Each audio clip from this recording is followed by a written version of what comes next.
Bonjour à toutes et à tous, c'est Smart Impact, l'émission de celles et ceux qui font de la transformation environnementale et sociétale un axe fort de leur stratégie. Et voici le sommaire. Mon invité, c'est Johan Renaud, le directeur opérationnel du groupe GPA, une casse auto qui vient de recevoir le label Industrie du futur. On verra comment recycler, réemployer et valoriser les véhicules accidentés ou en fin de vie. Le thème du transport fluvial sera au cœur de notre débat. De plus en plus d'entreprises testent, développent ce retour à ce mode de distribution. On prendra notamment les exemples de Franprix et d'IKEA. Et puis dans notre rubrique consacrée aux startups éco-responsables, on va découvrir ensemble Devorfood et ses produits vegan à base de chair végétale, bio, économie circulaire, transport fluvial, alternatives alimentaires.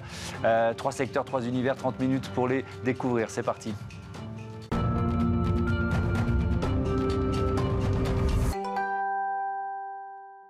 Bonjour Johan Renaud, bienvenue. Bonjour. Vous êtes donc dirigeant de ce groupe GPA, entreprise fondée par votre grand-père il y a 60 ans. Vous êtes basé dans la Drôme.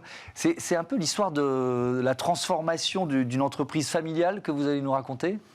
Oui, c'est exactement ça. En réalité, l'entreprise a été fondée par mes grands-parents, mon grand-père et ma grand-mère, et qui ont transmis ensuite à leurs propres enfants et désormais à la 3e génération, peut-être un jour à la 4e génération. Donc c'est vrai, c'est cette longue transformation qui caractérise aussi l'entreprise. En 2007, je crois, après des études de commerce, vous avez notamment travaillé en Chine pour Veolia, déjà sur des projets de recyclage. Vous arrivez dans l'entreprise familiale. Vous apportez quoi? Un regard un peu neuf? Qu'est-ce que vous faites? Quels investissements? Quelle ambition? Si vous voulez, l'entreprise recycle des véhicules. C'est ce qu'on appelle une casse auto. Sauf que cette casse auto était peut-être appelée à se moderniser. En tout cas, c'était la volonté de ma famille d'essayer de l'industrialiser, de la professionnaliser. Et effectivement, après mes études, je suis rentré en France avec un regard peut-être un peu nouveau et différent sur ces métiers du recyclage et ce que pouvait devenir cette industrie. Donc mon travail, ça a été de réfléchir en famille et avec nos salariés sur comment faire évoluer les choses, l'entreprise et ce métier de manière générale. Et c'est ce que l'on fait donc depuis une quinzaine d'années. Oui, et on va rentrer dans le détail. Quelques chiffres, 200 salariés, 58 millions d'euros de chiffre d'affaires en 2022. Est-ce que c'est une activité en croissance, le secteur, et puis pour le groupe GPA en particulier? Oui, complètement. C'est en croissance, à la fois parce qu'il y a une appétence de la part des consommateurs, en fait, des automobilistes qui cherchent des solutions smart, c'est-à-dire pas cher, quelque part un peu le côté bon plan et puis écologique, donc pour réparer leur voiture, pour l'entretenir, la faire durer plus longtemps. Et à la fois aussi parce que le contexte réglementaire, pour une fois, est plutôt porteur, puisqu'il demande aux réparateurs de proposer une alternative à la pièce neuve. Donc, il demande à ce que les réparateurs puissent faire des devis avec de la pièce d'occasion, de la pièce de réemploi. Et c'est aussi une demande faite aux assureurs. C'est-à-dire qu'il y a les assureurs qui s'engagent plus ou moins d'ailleurs. Vous avez une bonne question sur ce chemin? Oui, c'est un schéma très circulaire, puisque les assureurs sont nos fournisseurs. Nous recyclons des véhicules qui proviennent des compagnies d'assurance, des véhicules accidentés. Et ces mêmes assureurs, derrière, sont nos clients, ou en tout cas des prescripteurs, puisqu'ils utilisent nos pièces de réemploi pour réparer des véhicules qui peuvent être réparés. Donc voilà, il y a ce côté circulaire aussi, l'assureur qui est à la fois fournisseur et client, et puis une économie circulaire, puisque l'idée sous-jacente, c'est que les voitures redeviennent des voitures lorsqu'on les recycle. Votre ambition, elle a été récompensée. Vous faites désormais partie du top 100 des entreprises distinguées par l'Alliance Industrie du Futur, avec ce label Vitrine Industrie du Futur. Alors ça récompense quoi? Le caractère novateur, les innovations que vous avez mises en place dans ce projet? Oui, exactement. C'est quelque part le côté à la fois remarquable, quelque chose de visible et d'inspirant. L'exemple de GPA, c'est une entreprise familiale, une PME, qui est un métier notoirement, historiquement artisanal, qui a réussi à s'industrialiser. Donc ça peut inspirer tout un tas de petites entreprises artisanales qui souhaitent amener des logiques industrielles dans leur organisation. Quelles sont les innovations, si on rentre un peu dans le détail, entre l'image un peu basique qu'on peut avoir d'une casse auto et ce qu'est GPA aujourd'hui? Concrètement, c'est ce qu'on appelle principalement du lean management ou comment organiser le travail pour faire plus de volume, avec une qualité homogène et surtout sans blesser les opérateurs. Et puis en mettant l'humain au cœur de l'organisation, autant que les outils digitaux.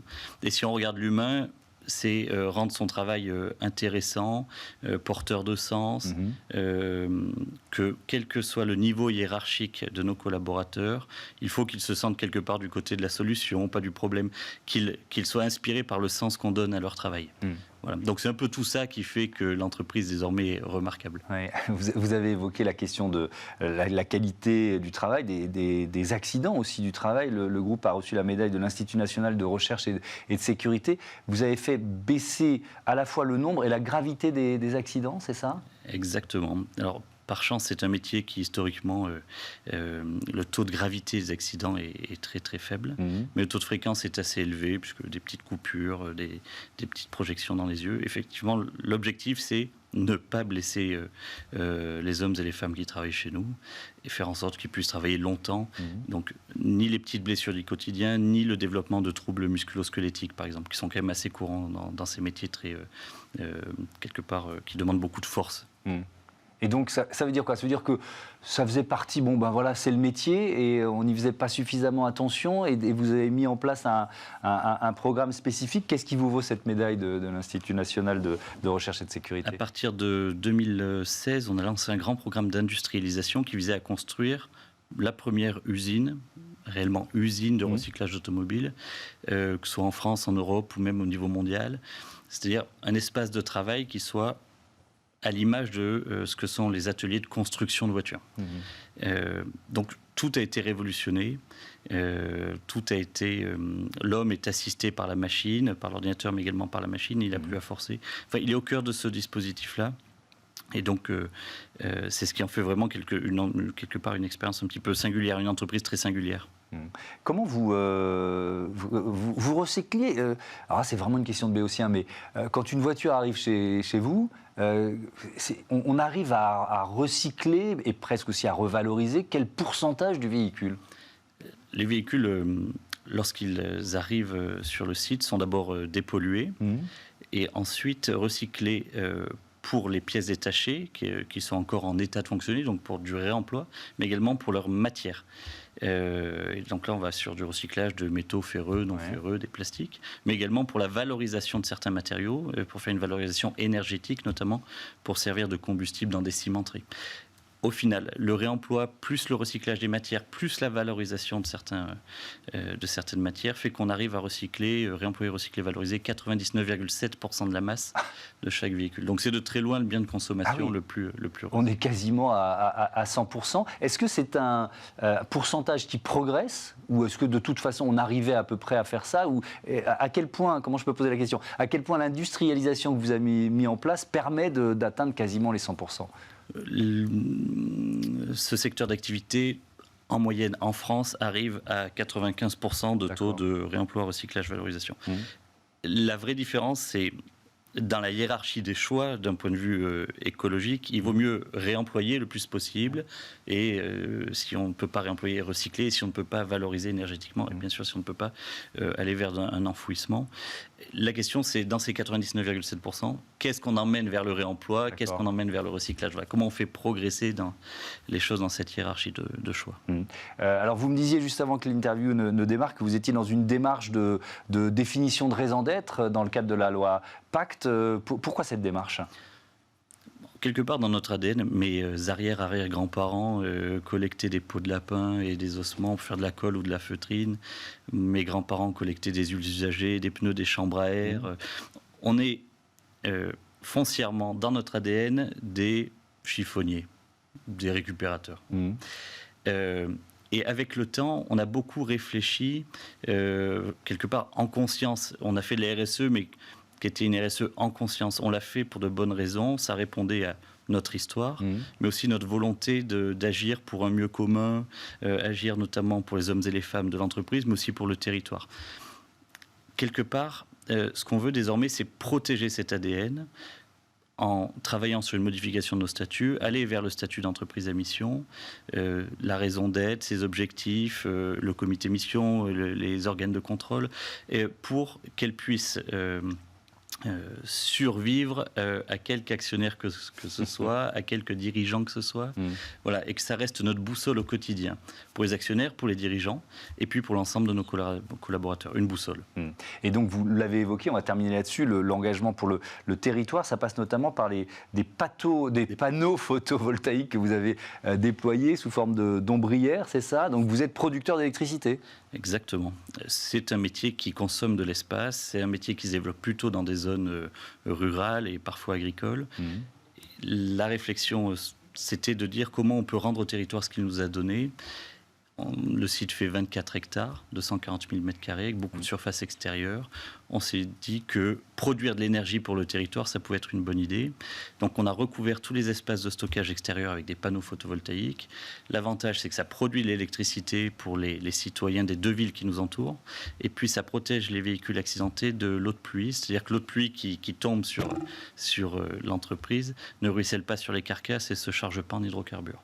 Donc c'est une idée très smart, c'est une bonne idée. On produit l'énergie et puis on protège la nappe phréatique. Le double effet des ombrières photovoltaïques. Exactement. Merci beaucoup Johan Renaud, à bientôt sur Bismart. On passe à notre débat. Et si vous choisissiez le transport fluvial pour votre chaîne logistique?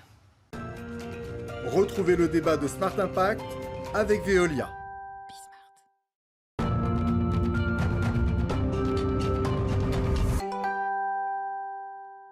Je vous présente tout de suite les invités du débat de ce Smart Impact. Émilie Carpels, bonjour, bienvenue. Vous êtes directrice du projet fluvial chez Ikea France. À vos côtés, Arthur Caron, bonjour, bienvenue. Bonjour, merci. Directeur de la supply chain chez Franprix. Je commence avec vous parce que le transport fluvial chez Franprix, ça fait quand même 10 ans que ça dure, vieille histoire. Expliquez-nous depuis quand, comment ça s'est mis en place en fait? Oui, effectivement, ça fait maintenant 10 ans, un peu plus. On a mis ça en place en 2012.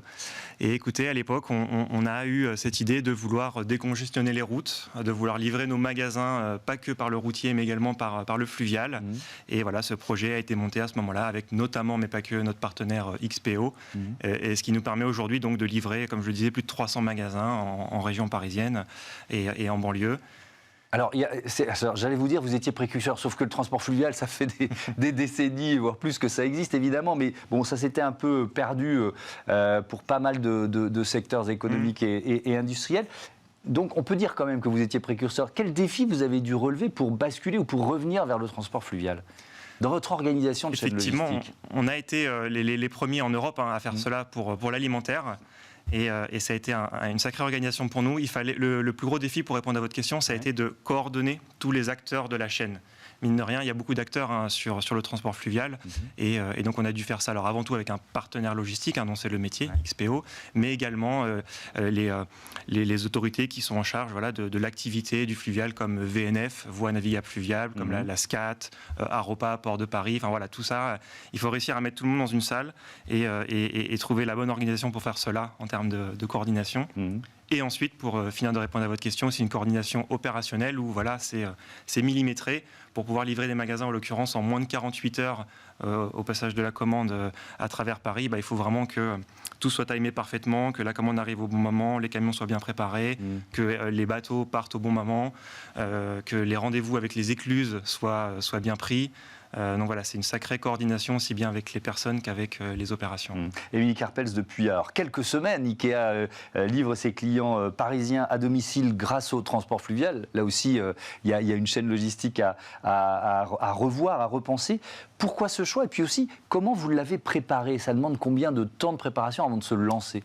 Alors, effectivement, on livre nos clients grâce aussi à un système multimodal inédit qui combine le transport fluvial et la livraison électrique du dernier kilomètre. Donc, pour Ikea, c'est doublement vertueux puisqu'on va répondre à une ambition d'amélioration de l'expérience client tout en réduisant notre impact environnemental. Alors c'est une réflexion effectivement de longue date. Les enjeux, nous aussi, qu'on a pu rencontrer, c'est avant tout d'avoir des fonciers. Il faut trouver des fonciers pour nos entrepôts en bord de Seine. Et comme le disait mon confrère, effectivement, il est important que nous ayons des acteurs qui soient bien coordonnés et qui travaillent avec nous, des acteurs qui sont des privés, des opérateurs logistiques, tels que Box2Home, notre partenaire pour la livraison fluviale et la fabrication de caisses mobiles, mais aussi Blue Line Logistics, Sogestran pour la navigation, Trusk pour le transport du dernier kilomètre et effectivement tous les partenaires publics, Aropa, VNF, la région. Alors, il y a deux éléments. On va y revenir sur le foncier, mais d'abord, c'est caisse mobile. Donc, il a fallu quoi imaginer, mettre au point un système spécifique, c'est ça? Alors, exactement. Box2Home, notre partenaire, a conçu des caisses complètement spécifiques. Ce sont des petits containers de 18 mètres cubes qui ont été conçus pour cette logistique multimodale et urbaine. Et c'est ça qui va être transporté depuis notre entrepôt de Gennevilliers jusque chez le client final. Donc, c'est cette caisse mobile qui va voyager. Les commandes sont préparées dans l'entrepôt de Gennevilliers. Elles sont chargées dans ces caisses mobiles. Ces caisses mobiles sont amenées au port de Gennevilliers et positionnées dans le bateau. Le bateau navigue de nuit pendant 4 heures. Et au petit matin, ces caisses mobiles sont positionnées sur le véhicule électrique du dernier kilomètre pour être livrées à leur destinataire. Ouais, et alors sur le foncier, parce que nous, on a reçu ici les représentants du transport fluvial qui nous disaient que dans les années 60, c'était un mode de livraison de la chaîne logistique qui était beaucoup plus utilisé. Et puis évidemment, il y a eu une désindustrialisation du pays et c'est compliqué de remettre finalement ces activités au cœur de nos villes. Est-ce que c'est... Alors je vais commencer avec vous, Arthur Caron, vous pouvez répondre à la même question juste après.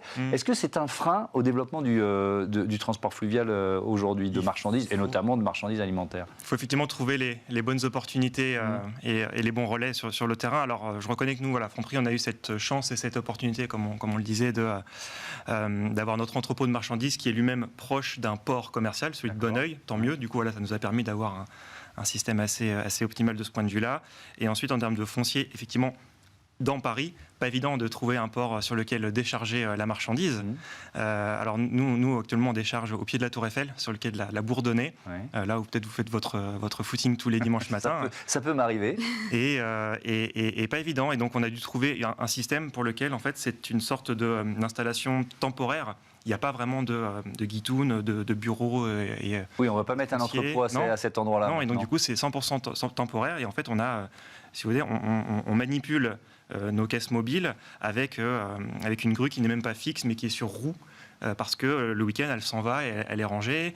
On range nos camions dans un coin et en fin de journée, le week-end, on laisse la place aux piétons. Donc c'est vraiment là comment on s'adapte à l'environnement et à l'utilisation et à l'usage urbain qu'il y a tous les jours avec des installations mobiles. Et c'est comme ça qu'on a trouvé le bon compromis, notamment avec la mairie de Paris et les autorités locales pour trouver cette opportunité. On peut faire le bilan de ces 10 ans de transport fluvial, un peu plus chez Franprix. Plus de 300 magasins livrés par la Seine, vous l'avez dit, 3615 camions, c'est précis, en moins sur les routes, 82 600 litres de carburant économisés, moins 20% de CO2 par rapport au transport routier classique. Et c'est aussi quand une entreprise comme Ikea en France se lance dans un programme comme celui-là, il y a cet objectif, améliorer le bilan carbone? Absolument. L'objectif, c'est aussi de réduire notre empreinte environnementale. Nous, on va livrer l'ensemble de nos clients parisiens en dernier kilomètre par l'électricité, donc 100% décarboné. Et puis, on va également éviter 300 000 km par an. Et cela représente 12 000 camions en moins sur les routes. Et qui dit moins de camions, dit moins de congestion. Et moins de congestion, moins de pollution. Ça veut dire que ça peut monter en puissance. Là, on parle de la région parisienne. C'est quand on se lance dans un investissement comme celui-là, j'allais employer le mot de test. C'est pas le bon mot, mais il y a l'idée de le dupliquer ailleurs. Alors, la première étape, c'est effectivement de livrer plus de 450 commandes par jour pour les clients parisiens depuis notre entrepôt de Gennevilliers. La seconde étape, ce sera avec notre entrepôt à Limay, qui ouvrira en 2026, qui sera également positionné à proximité de la Seine. Et effectivement, nous pourrons augmenter les volumes et envisager des périmètres élargis. Et donc, ça me permet de revenir à l'autre aspect dont je voulais parler avec vous, l'aspect du foncier, effectivement. Est-ce qu'il y a des villes dans lesquelles vous vous dites, là, pour l'instant, on ne pourra pas aller parce qu'on n'a pas l'entrepôt ou parce qu'il n'y a pas l'espace pour créer un entrepôt? Vous voyez ce que je veux dire? En fait, la livraison fluviale, elle a été effectivement réfléchie sur cette base-là, c'est-à-dire comment on va trouver des entrepôts qui soient à proximité de la Seine. Et c'est pour ça qu'en 2019, on a ouvert un entrepôt à Gennevilliers. Et c'est pour ça qu'en 2026, on ouvrira aussi un entrepôt en bord de Seine à Limay, dans les Yvelines. Donc ensuite, on pourra couvrir l'ensemble des périmètres à proximité de la Seine pour desservir nos clients en livraison du dernier kilomètre. Est-ce que c'est un modèle facilement duplicable, Arthur Caron? Ça dépend, pas tant que ça, Pas tant que ça, comme je l'évoquais tout à l'heure, c'était une chance et une opportunité que de pouvoir en bénéficier sur Paris parce que entrepôt émetteur proche d'un port d'expédition et également, le plus important, les magasins que l'on livre via ce modèle-là, qui sont chez Franprix très parisiens, en tout cas en région parisienne, et qui là, à nouveau, du coup, nous permettent d'avoir un schéma logistique logique et optimal. On ne peut pas pour autant le dupliquer et le développer davantage à d'autres magasins parisiens qui seraient plus éloignés. Typiquement dans le 94, ce serait un non-sens en partant de Bonneuil. Et c'est comme ça que petit à petit, on a des limites qui ne permettent pas de le dupliquer. Quant aux autres villes, en région et en France, on pourrait se poser la question pour Franprix, on est en pleine période d'expansion, on ouvre pas mal de magasins, notamment à Lyon et dans le couloir rhodanien. Et bien là, à nouveau, c'est pas si opportun que ça de mettre en place du fluvial parce que de toute façon, la marchandise, elle vient de Paris, nos entrepôts sont parisiens aujourd'hui, et donc de toute façon, elle va devoir descendre en camion.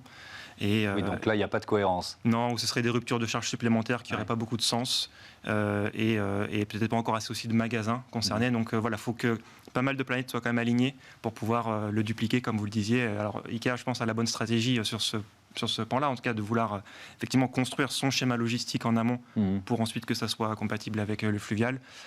Et donc c'est effectivement quelque chose qui n'est pas si facile que ça à faire. Ça veut dire que quand vous décidez d'investir dans ce second entrepôt, c'est ça, à Limay, il y a l'idée de développer le transport fluvial déjà à ce moment-là, très clairement. Clairement, c'est pour ça que nous avons investi plus de 120 millions d'euros pour développer cet entrepôt à Limay. C'est vraiment pour le report modal et le multimodal, donc utiliser la Seine pour la livraison de nos clients parisiens. Tout à fait.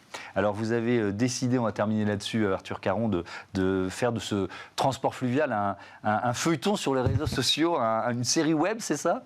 Une série web, en tout cas, on aime bien en parler, on est fiers de ce projet, on est fiers de ce projet. On aime à se rappeler qu'on a été les premiers en Europe à le faire pour l'alimentaire et on pense que c'est une bonne idée, comme le disaient nos partenaires là, qui nous aident à faire le projet. La Seine a encore beaucoup de place et il y a encore beaucoup de place pour d'autres acteurs pour pouvoir faire ça. Et donc je pense que c'est important de le véhiculer. Et pour autant, vous parliez d'un feuilleton, mais on parle de ça, mais pas que. Ça s'inscrit dans une démarche plus globale chez Franprix sur la décarbonation de notre transport. On cherche à côté de ça à également mettre en place des véhicules électriques, des véhicules au gaz aussi qui complètent, on va dire, l'arsenal. Peut-être un peu belliqueux comme terme, mais en tout cas qui complète notre approche de la livraison du dernier kilomètre. Il n'y a pas que le fluvial, c'est ça que je voulais dire. Merci beaucoup à tous les deux d'être venus nous présenter ces actions en matière de transport fluvial. La chaîne logistique, c'est toujours passionnant à décortiquer. C'est l'heure de notre rubrique consacrée aux startups éco-responsables.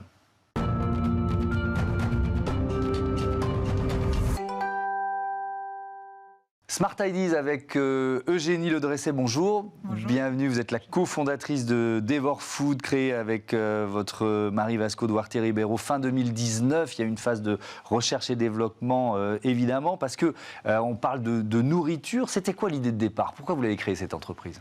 Alors moi, j'ai réduit ma consommation de viande en famille. Alors tout le monde a un peu tiré la tête parce qu'ils sont tous carnassiers. Mon mari et mes adolescents en famille. Donc je suis arrivée et globalement, j'avais ni les compétences, ni le temps de faire de la cuisine végétarienne. Et j'avais sur le marché soit de la galette végétale, équilibrée, mais globalement, ça manquait de mordant. Et puis de l'autre côté, des simili-carnés qui se développent de plus en plus, super intéressants d'un point de vue organoleptique, des goûts, des saveurs.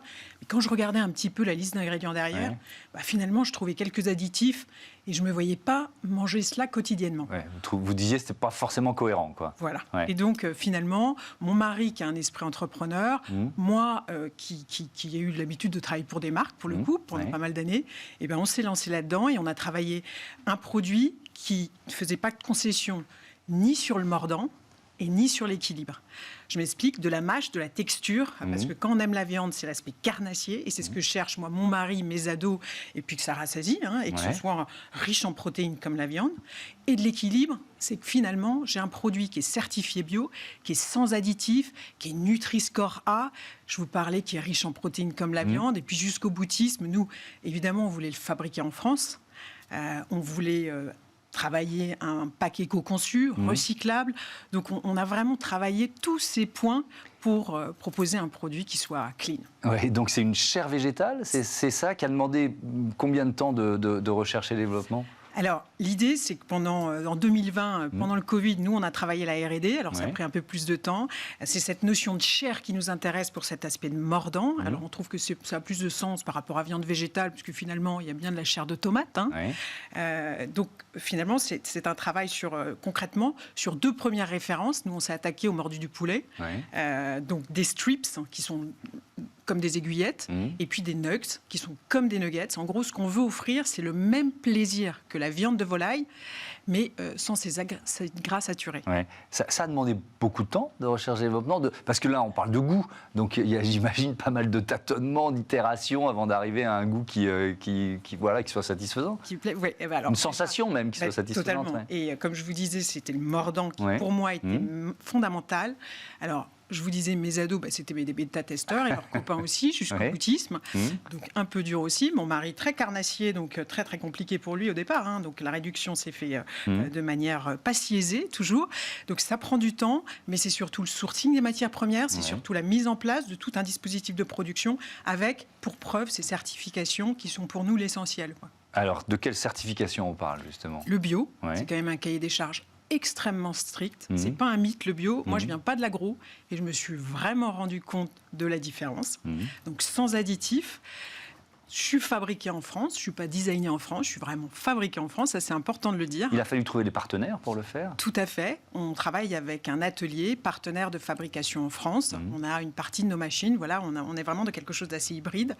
L'idée c'est d'avoir des capacités de production suffisantes et d'ailleurs on sera à la fin de la semaine, on a la chance d'être en hypermarché et en supermarché Casino. Alors j'allais y venir, vos modes de distribution quand on lance comme ça un produit de grande consommation, c'est ça l'ambition, c'est quoi les différentes étapes en matière de distribution ?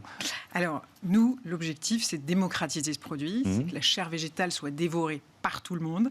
Et donc, c'est la grande distribution, au plus près. C'est vrai qu'on est certifié bio, mais certifié bio parce qu'on pense que c'est finalement le schéma le plus vertueux et le plus sain pour avoir un produit équilibré, en tout cas sur un produit qui est cuisiné.